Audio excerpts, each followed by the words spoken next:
Bueno, bienvenidos a otra clase. Ahora vamos a ver un poquito del control sanitario en establecimientos de salud. Por ejemplo, las ópticas, farmacias, hospitales, etcétera.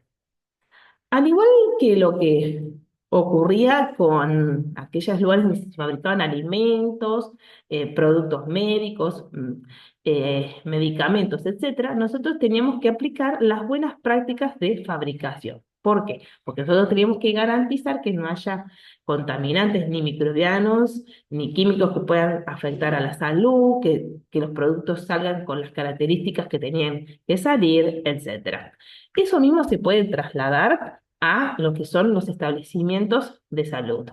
Estos establecimientos también van a cumplir con estas buenas prácticas y dentro de ellos es muy importante lo que es la estructura y la higiene, porque nosotros tenemos que garantizar la seguridad y la salud tanto de los pacientes como del personal de salud. En cuanto a lo que es la estructura, algo sumamente importante es dónde se va a ubicar ese centro sanitario. Por ejemplo, no lo podemos ubicar en alguna zona que sea de fácil inundación. No sé si han visto las imágenes de lo que ocurrió, por ejemplo, en Bahía Blanca, de cuando se inundó justamente la ciudad, que se inundó el hospital de la zona, y entonces tuvieron que sacar a los pacientes, los bebés de neonatología, etcétera, por todo el riesgo de, de cables que podían dar por cortocircuito, etcétera. También no vamos a colocar un establecimiento sanitario al lado de una fábrica, al lado de, por ejemplo, un lugar donde se recicla basura, porque se genera una gran cantidad de contaminantes ambientales que pueden afectar a los pacientes, y ni hablar si esos pacientes tienen alguna patología de base, por ejemplo, respiratoria. Niveles excesivos de ruido que generen un mayor estrés al que ya están pasando las personas que están internadas. Algo sumamente importante que tienen que tener es un acceso a aquellas personas que tienen movilidad reducida y un fácil acceso de las ambulancias que muchas veces traen pacientes en estado crítico. Como les decía, es sumamente importante la higiene. Para eso es ideal que haya un diseño de esas instituciones para facilitar la limpieza. Por ejemplo, paredes lisas, pisos con resistentes a los químicos que vamos a utilizar para la higiene o desinfección, un control de plagas, de insectos, roedores y otras que son vectores justamente de infecciones. Una correcta iluminación para proteger lo que sería la salud visual, buena ventilación, es decir, para que no haya una concentración de diferentes patógenos o contaminantes, que las áreas estén bien delimitadas, que exista también áreas de acceso restringido, como por ejemplo un quirófano. No puede entrar cualquier persona a un quirófano que ingresa nuevamente con contaminantes normales, por ejemplo, de la piel. A su vez, ya vimos también, por ejemplo, en la clase de saneamiento de agua, que las instituciones sanitarias tienen que tener agua potable en cantidad y calidad suficiente, desagües. Algo sumamente importante, el respaldo eléctrico. Si hay un corte de luz, hay ciertas áreas críticas, como por ejemplo de cuidados intensivos, que tienen respiradores que tienen que seguir funcionando con normalidad, entonces tiene que haber un generador. También UPS para proteger equipos también, que muchas veces son críticos, como por ejemplo la medición del estado de ácido base en las áreas de cuidados intensivos. Y ni hablar de la gestión de los residuos, que se genera gran cantidad de residuos patógenos, por ejemplo, en el laboratorio con sangre, también placas con bacterias, a nivel de diferentes elementos que se utilizan en contacto con pacientes que pueden tener procesos infecciosos, como por ejemplo guantes, barbijos, etcétera. Como le decía, para garantizar la salud, es sumamente importante una buena higiene de estos establecimientos. Esa limpieza se debe hacer en forma programada, en forma regular, y por ello tiene que haber un registro que me facilite a mí saber cuándo se hizo y que lo estoy haciendo en la frecuencia adecuada dependiendo del área. También debo saber, o sea, debe estar documentado cuáles son los métodos a utilizar, o sea, qué productos debo utilizar, porque deben ser productos que no generen algún tipo de reacción tóxica o alérgica a las personas que lo utilizan, o que generen residuos que también pueden ser tóxicos. También es sumamente importante que no tengan así fragancias que puedan enmascarar algún tipo de contaminación. Como les decía, para garantizar la salud, nosotros debemos tener ¿qué? Un control de infecciones. ¿Y cómo hacemos un control de infecciones? Por un lado, por ejemplo, mediante la desinfección, por ejemplo, de diferentes superficies que entran en contacto con el paciente, entre el paciente y paciente, usar lavado de manos, usar algunos también barreras físicas como guantes o barbijos, que son todos elementos que a mí me van a permitir, como vimos ya en otras clases, cortar la cadena de transmisión. Es decir, evitar que justamente que el microorganismo pase de un paciente infectado a otro sano y lo contagie. Muchas veces, muchos de estos dispositivos que entran en contacto con diferentes tejidos estériles deben ser esterilizados. Entonces es sumamente importante que saber cuál va a ser el método de esterilización que vamos a utilizar, debe haber protocolos de eso, porque pues yo tengo que garantizar, mantener también que el producto siga siendo, digamos, que no se altere el dispositivo, que no haya un riesgo del instrumental. Y a su vez, por otro lado, que se cumpla el requisito de esterilización. Entonces tengo que también saber cómo voy a hacer la esterilización, en qué tiempos, si utilizo calor, cuál es la temperatura. Y obviamente control de que esa esterilización haya sido efectiva, como ya vimos, mediante indicadores químicos y biológicos. Para esto lo que nos va a reayudar es justamente los POE. Los POE son procedimientos operativos estandarizados. Esto se puede aplicar en realidad a diferentes procedimientos que vayamos a realizar. Por ejemplo, incluso para medir la presión ocular. O sea, el POE, que es en líneas generales, es un protocolo escrito que va a decirme cómo hacer exactamente, o sea, el paso a paso, como si fuera una receta, de cómo realizar el procedimiento. En el caso justamente de lo que es la sanitización, son los POEs de saneamiento. ¿Y qué ventajas me va a dar a mí utilizar estos POEs? Por un lado, la estandarización. O sea, que el procedimiento se va a realizar siempre de la misma manera. Porque, por ejemplo, si por algún inconveniente la persona que realiza el procedimiento de limpieza no viene, puede haber otra persona, agarrar ese protocolo, leerlo y seguirlo el paso a paso y realizar entonces ese proceso de higiene de la misma manera que se venía realizando. Organización, porque también en esos protocolos va a establecer quién realiza las diferentes etapas de un proceso. Entonces, yo ya sé que tal operario se va a encargar, por ejemplo, no sé, de limpiar el área de quirófano, aquel otro se va a encargar de limpiar los pisos. Entonces, permite organizar el trabajo y que sea más eficiente. Verificación también va a establecer cómo se controla que ese proceso se esté realizando de forma adecuada. Si hay un encargado de que va a controlar que las personas estén realizando la limpieza o si hay un método de control, etcétera. Importante es corroborar que se haga de forma eficiente. Y la documentación, sumamente importante en todo esto, siempre llevar un registro de qué se hace. ¿Por qué? Por ejemplo, algunos mantenimientos no se realizan todos los días, se realizan quizás una vez al mes. Entonces, uno quizás en el día a día del trabajo puede perder la noción de cuándo lo hizo. En cambio, si uno tiene escrito, dice, a ver, estoy llegando a fin de mes y no lo hice. Ah, no, entonces mañana me organizo para hacer ese mantenimiento. ¿Hay un problema con un equipo? Llamamos a un servicio técnico. ¿Hiciste tal mantenimiento? Sí, lo hice tal día. Ah, no, bueno, entonces quizás el problema no viene por este lado, sino viene por el otro. Y finalmente, para cumplir las normas, ya que muchas veces los diferentes entes regulatorios pueden requerir, bueno, que se haga, no sé, como le decía, la higiene una vez por semana, entonces hay que ver un documento que compruebe que lo estamos haciendo de forma adecuada.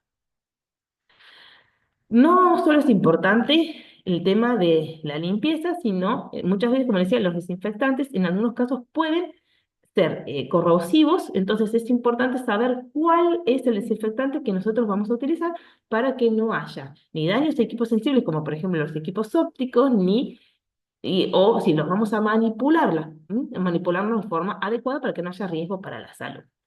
Y acá también intervienen los POE. Los POE deben justamente de documentarse, como les decía, cómo se deben manipular estos productos químicos, si es necesario utilizar un equipo de protección personal, dónde almacenarlos para que se almacenen de forma correcta, es decir, por ejemplo, en un área ventilada, lejos de los equipos ópticos, bien rotulados y obviamente es sumamente también importante capacitar al personal para que sepa todas estas cuestiones. Y debe haber recapacitaciones, porque muchas veces o la gente se olvida o hay personal nuevo, entonces es importante la recapacitación periódica y un registro, obviamente. Para saber cuándo lo hicimos, para ver, bueno, nosotros decimos, bueno, esta capacitación es importante que la demos, no sé, una vez al año. Entonces tiene que haber un registro de cuándo se hace para que una vez al año se realice. Y un monitoreo continuo. Los POEs justamente nos permiten eso, controlar que las cosas se estén haciendo. ¿Y por qué? Porque de esa manera yo puedo detectar errores y tomar las medidas necesarias para corregirlos. ¿Qué es una auditoría? Una auditoría en las instituciones sanitarias es justamente una evaluación, es ver que estamos haciendo las cosas en forma correcta, normas de calidad, de higiene, de bioseguridad y de gestión en la institución. Estas auditorías pueden ser internas, por ejemplo, el mismo establecimiento puede autoevaluarlo, o sea, decir, bueno, a ver, ¿cómo estoy trabajando? Y es una especie de auditoría para ver si necesita mejorar algo para una cuestión interna o, por ejemplo, previo a una inspección externa para asegurarnos de que no tengamos ningún inconveniente. Auditoría externa puede ser a partir de algún ente regulador, Ministerio de la Salud, ANMAT, etcétera, y muchas veces estas ya tienen un carácter legal, porque también son necesarias para habilitar quizá la institución, o si se detecta algún inconveniente puede haber sanciones. O también puede ser una auditoría externa por algún cliente o proveedor. Por ejemplo, el cliente dice, yo te voy a comprar tus lentes de contacto, pero yo quiero saber cómo los estás produciendo, qué controles de calidad tenés, qué higiene, etcétera. Estas auditorías pueden ser obligatorias, como les decía, cuando eran a partir de un requisito de algún ente regulatorio, o puede ser voluntario, por ejemplo, para mejorar la calidad o la imagen frente a algún cliente.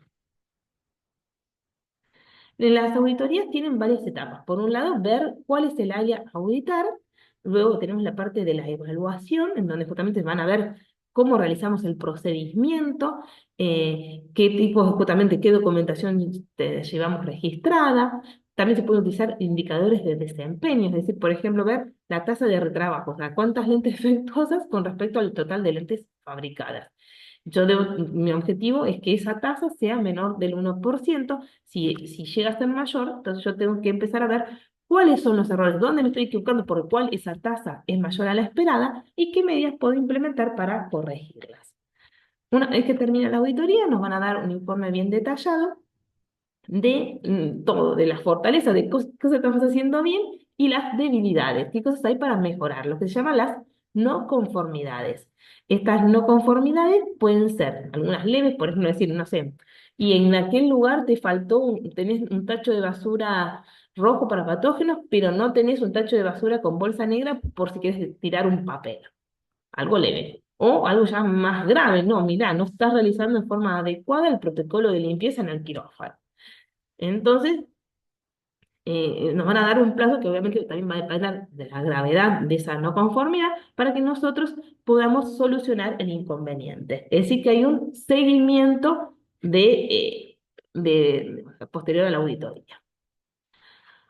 ¿Qué son las salas limpias? Las salas limpias son lugares donde justamente el aire está controlado para mantener bajos los niveles de partículas en suspensión. ¿Por qué? Porque justamente eso está asociado un poco a la asepsia, ya que en esas partículas de suspensión pueden ser transportadoras de microorganismos que se depositan en superficies, equipos o productos. Obviamente que dependiendo del grado del requerimiento que yo tenga, de mis necesidades, el nivel de exigencia que voy a tener va a ser diferente. Y ahí tenemos diferentes salas limpias, diferentes niveles. La ISO 5 es que tiene el nivel de limpieza más alto, donde voy a tener muy poquitas partículas menores a 0,5 micras o más grandes por metro cúbico de aire. Esto es una sala donde justamente no tengo que tener contaminaciones porque no quiero que haya infecciones, como por ejemplo un quirófano, o donde se hacen cirugías, o un lugar donde se fabrican lentes intraoculares. Después tenemos la ISO 6, que es un poquito menos, pero sigue teniendo un alto nivel de control. O sea, también es muy importante, por ejemplo, proteger la esterilidad de los productos, lugar, por ejemplo, en donde se envasen lentes de contacto estériles. Ya la ISO 7 ya empezamos a bajar un poquito, ya en una limpieza más moderada. Acá, por ejemplo, algún lugar donde también quiero bajar un poco la cantidad de cargas de partículas porque me pueden contaminar alguna solución para lente de contacto, por ejemplo, si estoy montando lentes también para que no se depositen y no me altere la calidad del producto. Y finalmente tenemos la ISO 8, donde ya acá es más, por ejemplo, áreas de atención al público, algún taller, donde si bien es verdad, no requiere una condición de estricta esterilidad, está bueno que haya un control de las partículas porque justamente también nos está hablando un poco de la higiene por ejemplo, porque manipulamos lente de contacto, entonces es importante, o sea, está bueno que no, de mantenerlo un poco la higiene del ambiente. ¿Qué es un área aséptica? Ahora ya el área aséptica, como lo dice, viene de asepsia. Asepsia, recuerden que no tiene que haber microorganismos, o sea, esas son las áreas asépticas. Y, como les decía, si no tiene que haber microorganismos, algo sumamente importante es el control microbiológico. Y eso debe hacerse en forma regular. Y ya vimos un poquito los métodos, recuerden que era, por ejemplo, podíamos poner una placa abierta durante un cierto tiempo, entonces las partículas del aire con los microorganismos sedimentan y se depositan en la placa. Aire por impacto. Eran equipos especiales que lo que hacían es aspirar una cantidad de aire y le impactaban en una placa. Obviamente siempre placas, tanto para desarrollo bacteriano como para desarrollo de hongos. Y esas placas se incuban y después se cuentan las unidades formadoras de colonia. O sea, cuántas bacterias hay, por ejemplo, en ese metro cúbico. En el caso del aire por impacto. Y bueno, también podemos hacer muestreo de superficie con placas que se apoyaban o por hisopos, muestreo de los guantes o manos del personal. Es sumamente importante, como les decía entonces en las salas asépticas, que no haya microorganismos. Y hay ciertos factores que entonces es importante controlar para disminuir la probabilidad de que haya un desarrollo de microorganismos. Uno muy importante es la humedad, ¿no? Recuerden que los microorganismos requieren para desarrollarse, para reproducirse, agua, como nosotros. Entonces, si tenemos una humedad relativa alta, se favorece la reproducción de bacterias y de hongos. Pero si tenemos una humedad relativa baja, se alteran lo que son las cargas electrostáticas y eso puede también atraer a partículas contaminantes que se depositan en las superficies. Por lo tanto, tiene que estar entre un 30 y un 60%. La temperatura, lo mismo, si tenemos a mayor temperatura, mayor desarrollo muchas de los microorganismos, pero tampoco podemos tener mucho frío que estemos incómodos. Entonces, una temperatura promedio de un 18 o 22 grados. Presión diferencial, es decir, que haya una presión de aire positiva para evitar que ingrese aire contaminado al área. O muchas veces el flujo también del aire está controlado mediante filtros, porque recuerden que teníamos los filtros EPA, que lo que hacen es retienen las partículas mayores a 0,3 micras. Y finalmente, reducir lo que es el movimiento de esas áreas estériles. Por ejemplo, en un quirófano van a entrar que las personas que están haciendo la cirugía y el paciente nada más, no va a haber otro ingreso de personal. Y el personal que está en esas áreas, obviamente previamente se hizo una higiene adecuada de manos, se vistió adecuadamente, etc. Es sumamente importante, entonces, en estas áreas, muchas veces vamos a tener que hacer una desinfección. Pero antes de la desinfección, es sumamente importante hacer una limpieza. ¿Por qué? La limpieza, que bueno, muchas veces que es así con mecánica, un cepillo, un paño con detergentes, agua, jabón, ¿qué es lo que va a hacer? Tiene dos finalidades. Por un lado, va a barrer un poquito los microorganismos, pero principalmente lo que hace es justamente remueve las materias orgánicas, que es, por un lado, fuente de nutrientes para los microorganismos. Entonces, al sacarle el alimento, bajamos un poquito la carga microbiana y a su vez, ¿qué pasa? Muchas veces esas materias orgánicas puede inhibir el efecto de los desinfectantes. Entonces no terminan matando los microorganismos, o sea, no cumplen su función. O sea que es sumamente importante la limpieza. La desinfección, recordemos que era destruir el 99,9% de los microorganismos, o sea, una baja importante de la carga microbiana. Por lo cual vamos a usar entonces soluciones que sean, que maten a los microorganismos, que sean biocidas. Puede ser una sustancia química o puede ser algo físico, por ejemplo, el UV. Y esto porque justamente la idea es que evitar la propagación de infecciones. Y finalmente, la sanitización. La sanitización es más del ambiente. Y es un concepto bastante amplio. La idea es no estar estricto con la desinfección, o sea, bajamos la carga a unos 3 logaritmos de la carga inicial, o sea, a una cantidad que sea segura para la salud pública. Pero muchas veces combina lo que es la limpieza y la desinfección. Limpieza de las superficies, por ejemplo, de las paredes, qué sé yo, y desinfección de algunos equipos. Y también incluye otros conceptos como control de plagas, manejo de residuos, ventilación adecuada, el orden, porque justamente todo eso me ayuda a que el orden contribuye a la limpieza, a la desinfección. Y son todos conceptos relacionados. Los biocidas, como es sumamente importante que sean de amplio espectro. De nada me sirve que me maten las gram negativas si no me matan las gram positivas. ¿Mm? O sea, que maten una amplia gama de microorganismos. Que sean efectivos a bajas concentraciones, porque de esa manera se usamos menos y es mucho más seguro para el usuario. Rapidez de acción, obviamente, cuanto actúen más rápido, más práctico va a ser para su uso. Estabilidad, baja toxicidad y que no dejen residuos tóxicos que puedan ser perjudiciales para o los pacientes o los usuarios de estas sustancias.